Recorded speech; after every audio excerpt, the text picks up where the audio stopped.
રાજ્યની જિલ્લા અને તાલુકા પંચાયતના પ્રમુખ પદ માટે રોટેશન જાહેર કરાયું। 2 જિલ્લા પંચાયતના પ્રમુખ માટે અનુસૂચિત જાતિ અનામત બેઠક અને રાજ્યની 8 જિલ્લા પંચાયતમાં પ્રમુખ પદ માટે અનુસૂચિત જનજાતિ માટે અનામત રહેશે।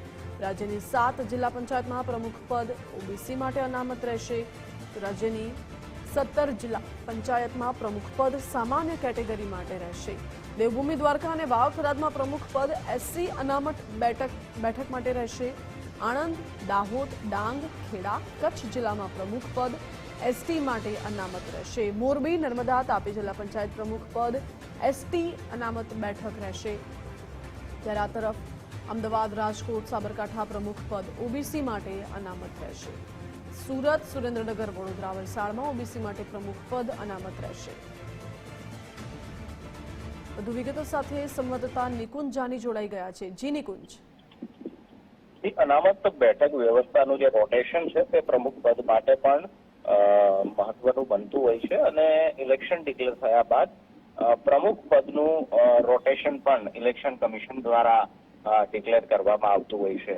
આ વર્ષની જે સ્થાનિક સ્વરાજની ચૂંટણી થશે ત્યારબાદ જે પણ પક્ષની સત્તા બનશે તેના પ્રમુખ કયા કેટેગરીમાંથી આવશે તે ચૂંટણી પંચ દ્વારા તેનું રોટેશન ડિક્લેર કરવામાં આવ્યું છે।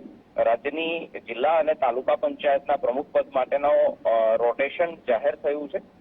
ગુજરાતની 2 જિલ્લા પંચાયતના પ્રમુખો અનુસૂચિત જાતિ અનામત બેઠકના રહેશે।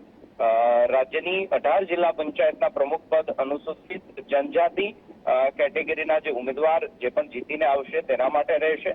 રાજ્યની 7 જિલ્લા પંચાયતમાં પ્રમુખ ઓબીસી સમાજમાંથી બનશે, જ્યારે રાજ્યની 17 જિલ્લા પંચાયતમાં પ્રમુખ સામાન્ય કેટેગરી એટલે કે જનરલ કેટેગરી માટે રિઝર્વ રાખવામાં આવ્યું છે।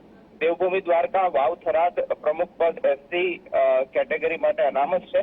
આણંદ, દાહોદ, ડાંગ, ખેડા, કચ્છ, મોરબી, નર્મદા, તાપી અને આ જિલ્લા પંચાયત જે છે ત્યાં એસટી કેટેગરીના જે ઉમેદવાર છે તેના માટેની બેઠક વ્યવસ્થા અનામત રાખવામાં આવી છે। જ્યારે રાજકોટ, અમદાવાદ, સાબરકાંઠા, સુરત, સુરેન્દ્રનગર, વડોદરા અને વલસાડની અંદર ઓબીસી પ્રમુખ પદ અનામત ચૂંટણી પંચ દ્વારા જાહેર કરાયું છે। જી નિકુંજ, આભાર આપનો।